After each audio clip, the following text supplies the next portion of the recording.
Now, you might recall that Governor McCrory was with us last year to give us an update on our where we are on his education agenda for the state.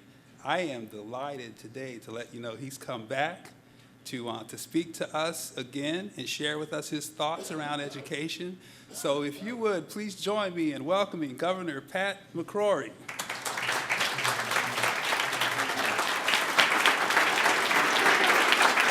I look forward to this. See you again. Hey, Tom.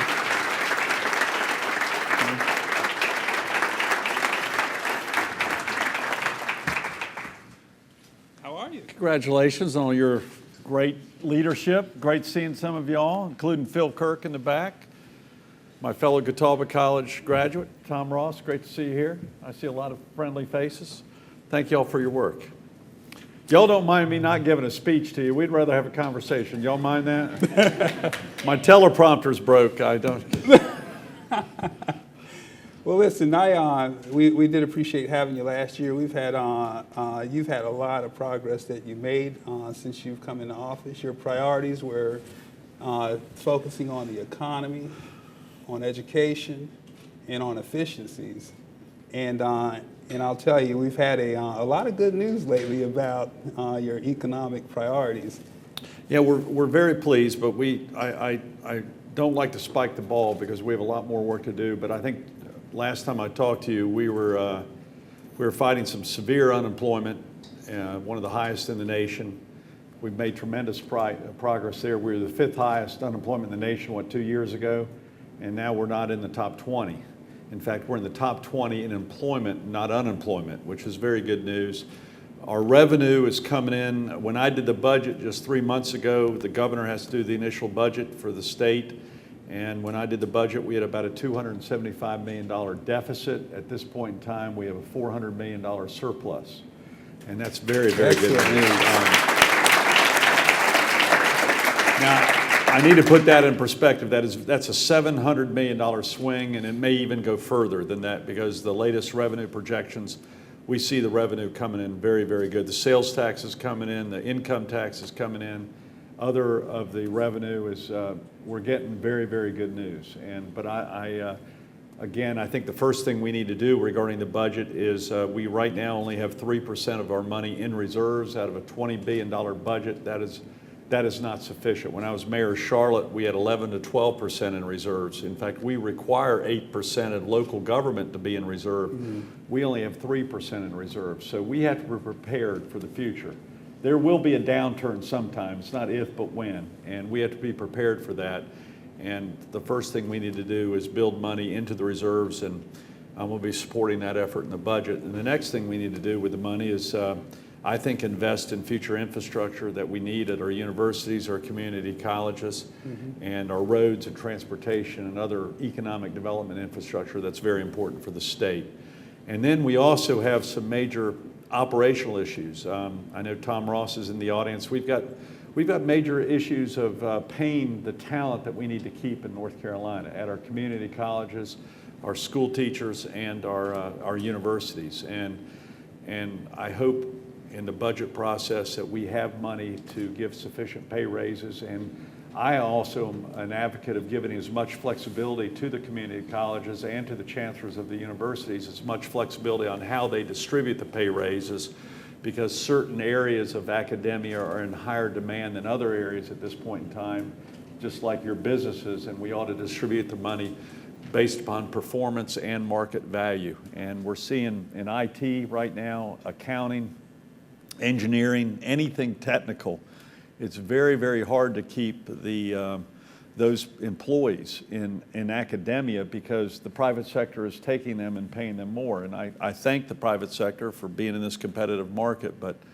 even in state government right now, and I'm having a tough time keeping my nursing and IT and financial personnel in state government at this point in time, and some engineers. Because the market value has gone up as the economy's rebuilt, so has the inflation of some of the wages of the high demand fields.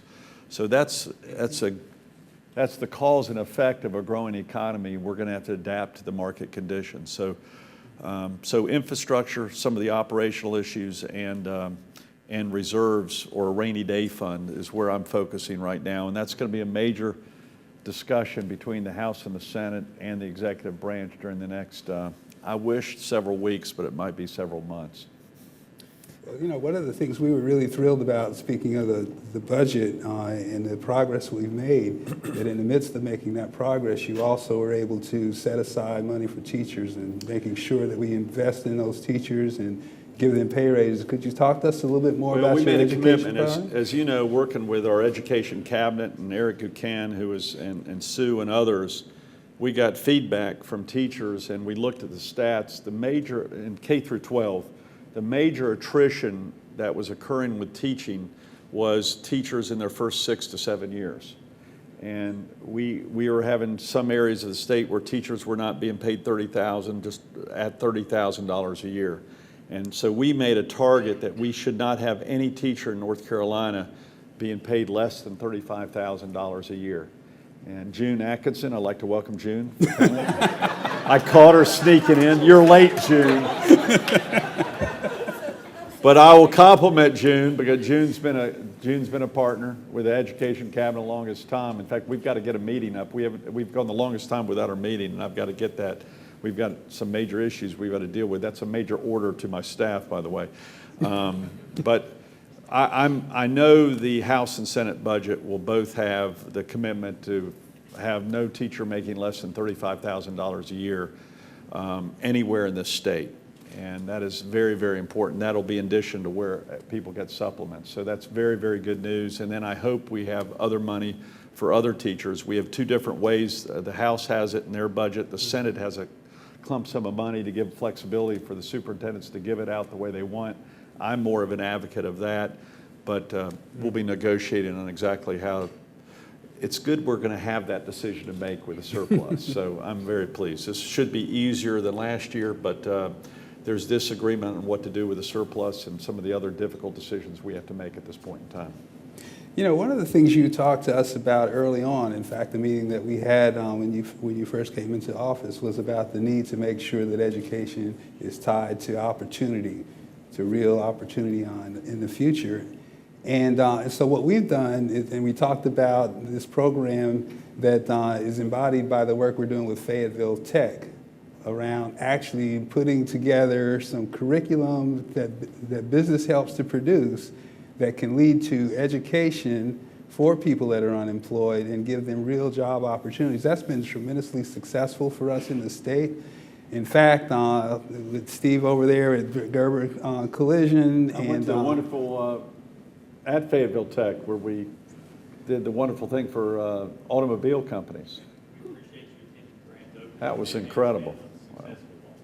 I think what y'all have helped us do, and you've helped present this argument, and I want to thank those in business because it's y'all who've done it, is you've really forced us in government and in academia to ensure that academia is adjusting to the market forces. And a year ago when I spoke to y'all, we've all realized, Tom and Scott and myself and June realized there is a skills gap, and there continues to be a skills gap. And I see that as I recruit just for government, my own 8 agencies, which I'm responsible for. And you know, I mentioned where we have the skills gaps in IT and medicine and accounting and finance and anything technical in engineering and several other areas. We have a major skills gap, and I think it's up to our high schools, our community colleges, and our universities to adapt to that skills gap, because one of the first things companies are asking us to do is, do you have the talent in North Carolina to fill the jobs? And if you don't have the talent, they're not going to put us in the equation. They're going to go somewhere else. And I've been with 2 major industries today. I've spent about 2.5 hours today just on economic development recruitment. And in every one of those discussions, the question of, do we have the talent? And we're getting some very positive responses at this point in time. But this is across the state. And what they did at Fayetteville State, where the automobile companies were saying, we need mechanics, we need technicians, Fayetteville State adapted real quick, converted it an old company building owned by the private sector at one time, and I think y'all took it over, if I recall. Well, who owned that building before? It was actually a gentleman that was It was what? Dr. King, a gentleman, Dr. King, knew that had a building in the military. So we had so we converted a building used for something else to help the community college there. And what a setup. In fact, special painting and mechanics and aluminum, the material is changed so much in automobiles, we need to adjust our training. We need new equipment now is used that wasn't used just 5 years ago. We better get the training in place. At our universities, I want to compliment Tom and I were together at a signing ceremony yesterday for the military, where we're cutting through the bureaucracy and red tape for men and women coming home from Afghanistan and Iraq who want to be truck drivers. And why make them jump through all these hoops if they already know how to drive the truck? Put them through immediate competency-based training so we don't make them take courses that they don't already have. I kind of say this as a joke, but it's dead serious. If you can drive a truck under fire in Afghanistan, I think you can do it in North Carolina.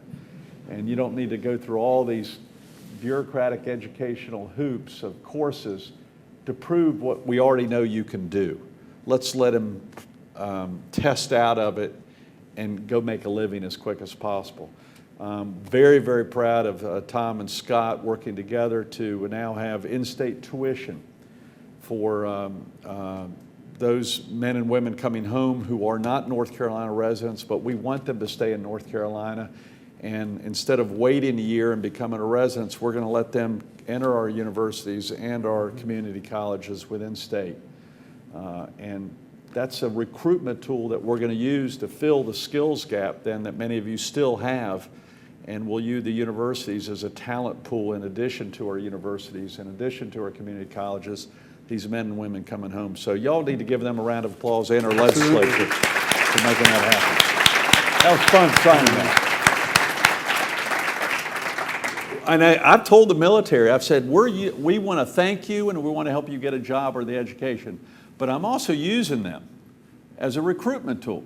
In fact, I did it this morning with a major industry looking at North Carolina. I said, you know, we got some military personnel that'd be great for what you're looking at. And they went, you know, you're right. This puts us at a competitive advantage over Tennessee or South Carolina or Georgia, who are our major competitors for the Southeast at this point in time, and Florida, and Texas, and Ohio, and Wisconsin. All the governors know each other, and we know what the other is. I mean, I kind of know which states are. In fact, in my pocket, I've got a list of 25 current things where businesses we're recruiting right now, and they all have these code names. I don't know where the heck we get these code names, like Project Get-Go or Project Phoenix and all this stuff. And I kind of can tell who our competition is. And in fact, I talked to a client today, and I could tell by his comments where our competition is. So we've got to have a competitive advantage, and education is one of those competitive advantages that we've got to take advantage of.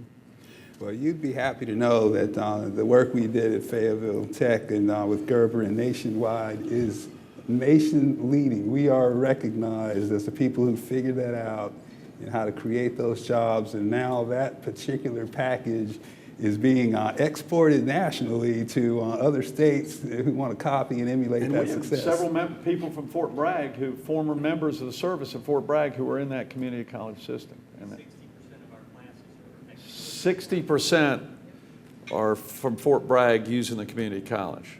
That is just fantastic. So we're encouraging our businesses to, we're looking for the next opportunity like that to go after, where we can again lead the nation in showing how to redeploy skills in a way that stimulates the economy. But you made a good point about experience and taking advantage of experience and keeping jobs here in the state. But then also there's the formative aspect where our students don't have the skills, don't have the experience. How do we get them up to speed on relevant skills? And one of the things that we're doing, as you know, we launched Students at Work, and that's been very successful. But then you encouraged us to focus on Teachers at Work, which is, let's get the teachers who touch these students every day to understand more about what's out there in the landscape in North Carolina, so they can come back and develop curriculum and lesson plans that are relevant to what kinds of opportunities actually exist. So we did that, we piloted, we had a very successful pilot. I think that's the best thing this group has done. I really want to compliment you because with all due respect to both the private sector manufacturing and the education community, they're in two different silos. You know, I got my teaching degree at Catawba College. And while you're in college, you're really not exposed to the private sector. People don't give you tours of the plants and what the education community is often segregated from the business community. And the same thing, the business community doesn't know the pressures of the education community.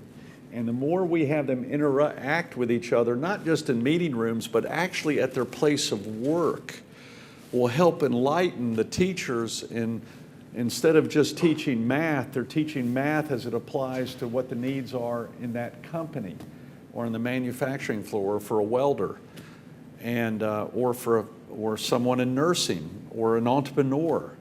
But you know, a lot of those academia people don't have that entrepreneurial experience, so they need to be exposed to it. And they need to understand the pressures of a plant manager and the dependability and the responsibility of what they expect of their workers. And to have them see each other's environment is something I want you to continue. It is so, so important that we don't have these silos of environment where we're talking different languages and don't understand. And I think the same thing applies with the universities, Tom, is that the professors need to go out and see exactly what the work environment is like outside academia and vice versa. The people running our companies and plants and even frontline supervisors need to be exposed about what are the young people learning today. Mm-hmm. The same thing's true with the community colleges. I probably see more of it right now at the community colleges because we've been forced to move the community college training directly on the plant floor because it's immediate. And I think we're going to see more and more of that at the university level and at the K through 12 area even. We're giving tours. Some of the community colleges up at Catawba Tech are bringing students in for tours. And I think that's exposing people to all the different opportunities that we have in North Carolina. So I really want to thank you and your leadership for making that happen. Well, we're excited about next year because we had a successful pilot this year with 7 teachers that were the guinea pigs. We're going to expand to 17 the next year. And there's one other thing we're working together on, that's NC Works, and that's our unemployment offices. We don't call our unemployment offices, and not just for branding political reasons, it's career centers. We want to connect people who are signing up for unemployment. We want to connect to either training or jobs. Mm-hmm. And we've got some, right here in Wake County, we've got a great connectivity with a center, a career center, where literally we have career counselors at the unemployment office. And that's what it's all about. Our goal is to get people the needed skills or job and not dependent upon government, because we couldn't afford the unemployment debt, which was 2 years ago, $2.6 billion, and we paid off that debt 2 months ago. We have no debt to the federal government for unemployment.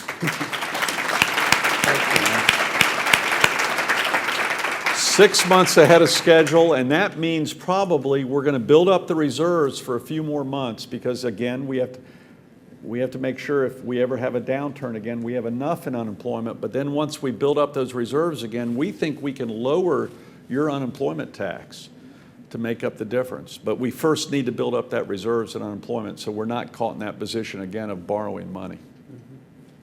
So you've talked about the fact that you were with 2 businesses yet today, and you talked about the fact that skills are key, having a workforce that they can count on and coming into our state. Are there, what else might you share with us that you're hearing from people that are interested in coming to North Carolina as it relates to education? First of all, we have to move very quickly and be very flexible. For example, one company I met today was just involved in a merger and acquisition. In fact, of a company in which I just cut the ribbon less than 2 years ago, and that company's already been bought out by another European company. And they've changed their business model. And so we in academia and we in government have to adapt very quickly to the private market and to our customers. So all of a sudden I have to build a new relationship with someone from Australia, actually, which their headquarters are. And so one minute I'm dealing with someone maybe from Germany or Great Britain or Belgium, and the next minute they've sold to a headquarter location in Melbourne, Australia. And so we have to adapt at a moment's notice. And I, as governor, have to rebuild that relationship and see any connectivity I have, because a lot of this is about relationship. And then the first question I asked him, are you finding the talent? And I also asked him this question, is any of the talent leaving due to the merger? And if so, how can we make up the difference? Great question. So I'm inquiring at the same time they're learning about the culture of North Carolina, because these are brand new people that don't know much about us. Fortunate in the case of the individual I met with today, this individual has a place in Hendersonville and his sister lives in Raleigh. So he goes, you don't have to sell me that much, I like it. Although I'm not sure he got along with his sister real well, I'm not sure. But no, he had dinner with her last night. But you know, so you look for any connectivity. And another company we met with last week is, well, even MetLife. We did the great opening of the new building at MetLife. Well, the whole board of directors of MetLife was there. So immediately, as part of my job, is I'm following up with members of that board of directors to see how many of them are doing business in North Carolina, and if they are we following up with them? And if not, why not? So any type of connection that these companies have with even our existing companies, we have to see how we can expand that. So that's the way we're thinking, just like an entrepreneur would think about, as I meet one person, what other connectivity do they have with potential new customers? And it was very advantageous of us to meet the MetLife board of directors that came to Raleigh to open up the new building.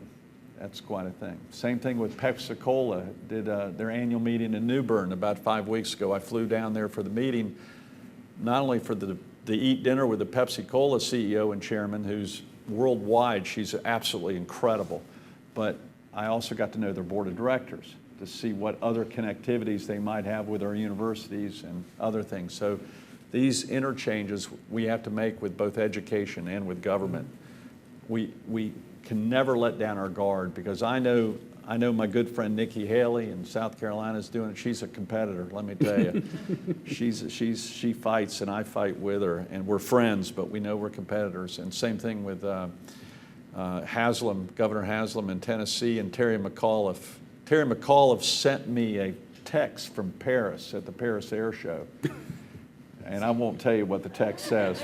It said, it was trash talking. And we trash talk each other. And he sent it on John, my Commerce Secretary's text. And he signed it Governor Terry McAuliffe. And I won't tell you what I sent back. Actually, I didn't do it because you all asked for a request of, forget that, never happened. Nothing private. You know, it's interesting, and by the way, thank you for sharing that, because one of the things that we've worked with June and her team on for a while now is those soft skills that we want to see built up in the formative years around adaptability and flexibility and things like that, and valuing diverse thoughts and opinions. And to your point, in order to move quickly, you've got to be able to have those kind of skills. I think and bring that's those the with biggest you. challenge, especially with still budget restrictions, because just because we have a surplus, we're still going to have to look for savings.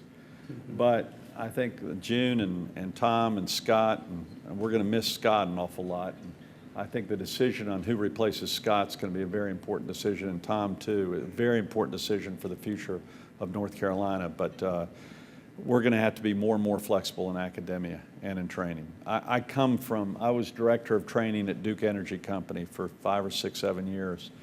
And at a moment's notice, I'd have to shift my training to what our customers needed, whether it be in a coal-fired plant or a nuclear power plant or in a transmission line or in a customer service operations center. We'd have to adjust just like that. And we had no choice. Chris Estes, my IT, who is one of the most valuable members of my team, is in the audience. Chris, stand up. He's got one of the hardest jobs in North Carolina. But we have to do constant IT training. And that's one of my greatest challenges in government. Tom, I think that's one of your greatest challenges in academia right now is IT. And I think June would agree. So. All right, do you have time to take a couple Yeah, I'll take questions? a few questions. All right. Any questions or comments or? Bo? We got someone in the back here. Up. Yeah. first, then we'll get him. Okay. Good morning, Mr. Governor. I'm Bo Summers with Duke Energy. All right, Thank I'll you. repeat the question, by the Okay. way. Thank you very much for being with us today. Certainly, as members of the NCBCE, we talk to lots of North Carolina businesses, and I think our sense is that North Carolina businesses and business leaders want to be more engaged in education in North Carolina. And I'm interested if you could share with us how you see North Carolina businesses getting more engaged in your vision for education in our state. Well, one thing I think you need to be more integrated, again, continue to grow this teacher program where you let the teachers see your environment. And also, I think you need to be more engaged in the curriculum to make sure that the curriculum is being taught is actually the curriculum that business needs. I don't think curriculum development should be just left up to the academia, but they should ask for that feedback from the business community to go, is this really matching what your needs are in addition to what our needs are in academia? The other thing is, I don't want you to look at education in a silo. And we need your feedback on, right now I'm doing a fine balance on revenue versus what revenue we spend on education with the balance of not taxing too much to encourage business to invest. And as governor, I have to walk that fine line to ensure that we have sufficient revenue available for education in the future, while at the same time having this good tax policy which encourages business. But sometimes those contradict each other, and that's where I'm also in a balance working with our legislature to ensure that we have a revenue stream sufficient to support bonds, sufficient to support the operations cost of K through 12, pre-K, and also the university and community college system. And one thing I ask you all to do is don't just look at one thing in a vacuum, but look at the total picture, because there is a cause and effect in every decision we make in policy. In fact, I had a morning meeting with the legislative leaders about that. And I go, well, wait a minute, before you do that, there's an impact on this over here. And I'm in operations, so are business and academic leaders in this room. I have to have sufficient tools to operate the day-to-day operations of state government. My main job is operations. The legislative's main job is policy. The dilemma is some policy tries to impact my operations. And you have this same problem in your business field. Sometimes the general office will say, we'll just do this, but they're not on the plant floor and know the real impact of the operations of that policy decision. And that's that gray area that we're having to push and pull often between the legislative branch and the executive branch. It's often between policy and operations. And I'm seeing some of that also too in academia. I also believe that you should encourage us in Raleigh to give academia more flexibility. I had this discussion this morning going, why should we be making all these micro decisions for areas of the state where one plan does not fit all? And I'd like to give the chancellors and the principals and the superintendents and the community college presidents more flexibility on how to spend the money, because I'm asking Washington to do the same thing with me. And sometimes Washington, and I had a discussion with the president about this, give me the flexibility to make these decisions. And he is probably of the opinion, well, we'd rather make the decision for you in North Carolina. And sometimes I think Raleigh feels the same way. And I see it, both parties doing that. And I'm more of a purist in giving as much flexibility as possible. Gentlemen, would you state your name and company also? Yes, Keith Wayne Brothers from Davidson in the construction business. And Governor, thank you for being here, and thank you for what you're doing recruiting that business. And I'm fortunate enough with my company, we get to build some of those great factories and facilities and offices around the Southeast. I'm here to push on you a little bit. Okay. I want to see you include in that skills gap that you talk about, which is very true, construction trade skills. I kind of include that in, when I say electrical, mechanical, construction, I put it all in the same bucket. Understood. There really is, that skills gap exists in our industry as well as those that you call out. And there's a real need. As I left my office this morning, we are doing training internally ourselves, much like you were saying Duke Energy did. We find it necessary to have to do a lot of the training ourselves, and we're happy to do that, but we need all the assistance and support that we can. And my question to you would be, you know, what are you planning to do to help us with that construction skills gap? Well, that's where I want to reward the community colleges for giving that type of training where you can get a job. And that's where I think our formula needs to constantly change for our community colleges and even for our universities to make sure we're putting emphasis on those disciplines, not only those disciplines, but put a special emphasis, just like if you're recruiting a basketball team, you need a center that year, that's what the market demands. You're going to put more emphasis on getting a center that year. That's where the gap is. And the same thing applies to the construction trade. We know there are major gaps. By the way, not just in construction, but maintenance also.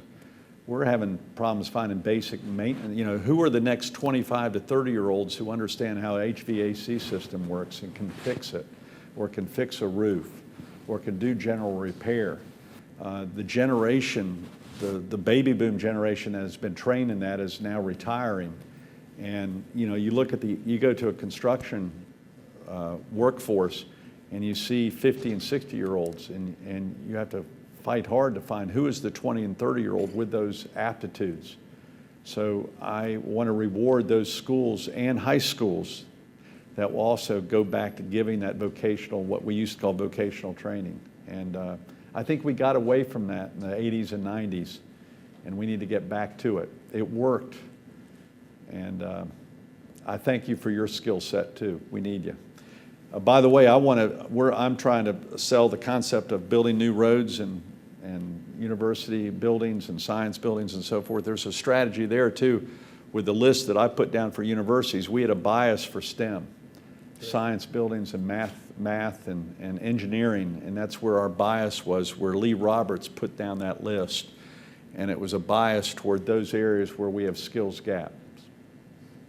And we've asked the legislature to adapt to that and more input. That list is not in stone whatsoever. But it should be related to where our gaps are. Yes, ma'am. Recently, we were in Fayetteville and we talked about. I'll get it. Go ahead. Bond issue, and I know that Fayetteville City Council as well as our mayor was passed unanimously to support the bonds that will so help our university system as well as our transportation. Could you tell us what we can do here to help? Yeah, I with the need y'all bonds? to call your legislators, and the longer we wait, and I read some quotes in the papers, and we're in committee discussions right now. My team is meeting with legislative teams on finding an infrastructure list and finding a road list and getting agreement on it. But I think we need more of a sense of urgency. I read a quote by one senator that says, let's wait until the end of next year. Well, we have the interest rates, every expert says the interest rates are going up at the end of this year. And for every interest rate point, I think you're talking about $70 million. Wow. I think, I don't have the numbers in front of me, but it's like you deciding, I'm going to wait another year to refinance my house. I know I need to refinance, but let me see if it goes down. No, most likely, most experts are saying it's going to go up. Do it now if you're going to do it. I feel the same way about the bonds. Now, there are other ideas about how to get the road money through pay-as-you-go. We're open to ideas like that. I personally think now is the time to borrow the money and have a payback system, but I'm welcome to ideas as long as we're investing in infrastructure. And the good news is we're getting that discussion started for the first time in 15 years. There has not been a major bond or capital investment in North Carolina for 15 years. And during that 15 years, we've become the 9th most populous state in the United States of America. Did y'all know that? Wow.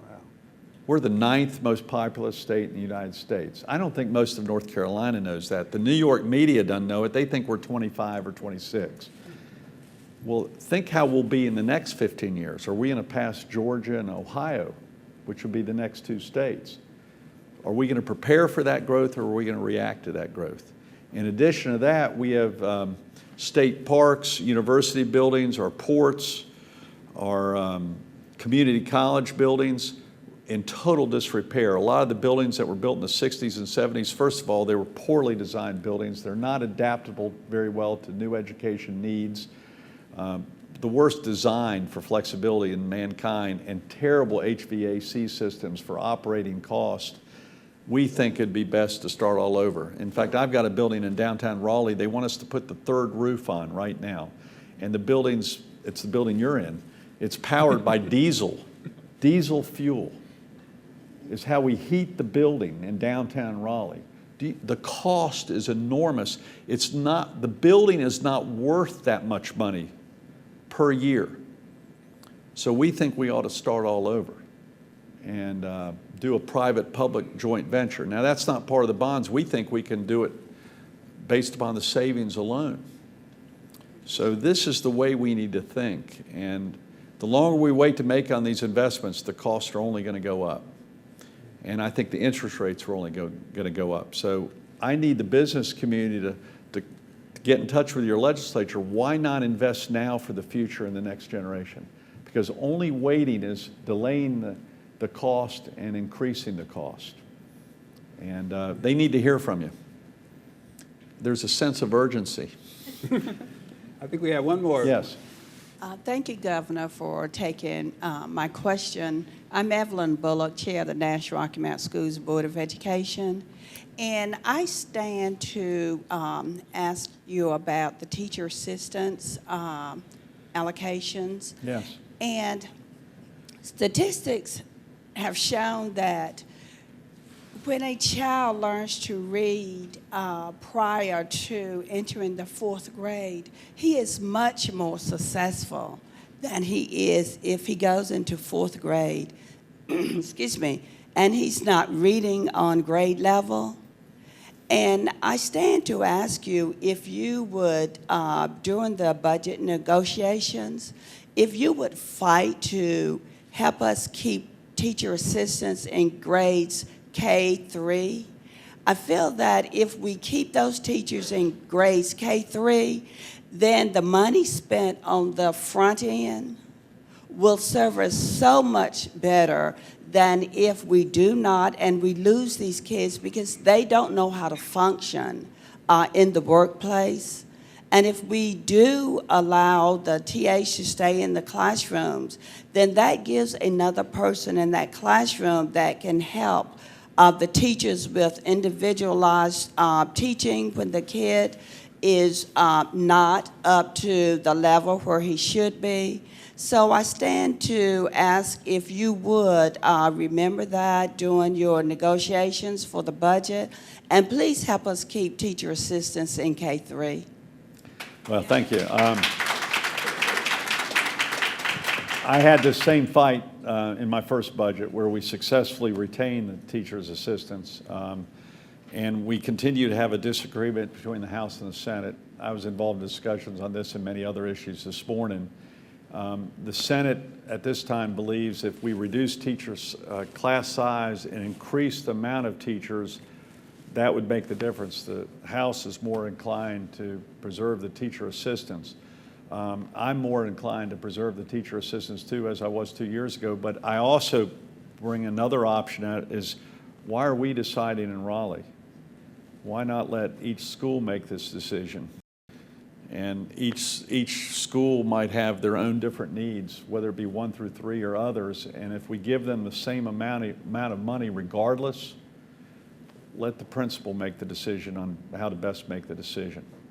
Because I don't think it's across the board the same situation in all our schools throughout North Carolina. So I'm inclined to make sure we give the same amount of money or more, but let you decide at the local level how best to distribute that money. And every school might even be different within, because you have so many different types of schools, even within a school district, even 1 through 3 different class setups.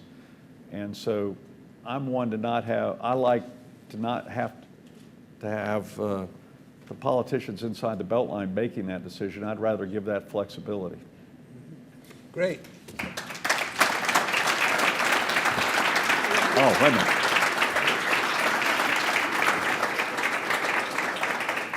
He just, before we conclude today, There's an individual sitting next to my left that is the perfect example of someone in the private sector who also leads the state and tries to make a difference. And I have seen his leadership firsthand with the ideas, for example, of having teachers go out and share this communication between the private sector and the teaching and academic community. This guy is the ultimate role model of someone who understands I have a responsibility at my work, but I also have a responsibility to make sure my company is involved in this community and me as an individual is involved in this community. And this is the type of leadership that we need to now emulate across the state of North Carolina. And this person never seeks recognition or publicity or awards. And I'm about to give him something that does just that, but I'm not doing it for him. I'm doing it to encourage other people because that's the way he thinks. So on behalf of the state of North Carolina, I'm very pleased to present Andrew Peak, who has been just incredible leader in education and in business, the Order of the Longleaf Pine. Wow, thank you. Thank you. Thank you. Thank you so much. Surprise. You're right. It is a surprise. Thank you. Wow. Thank you so much. Thank you all very much.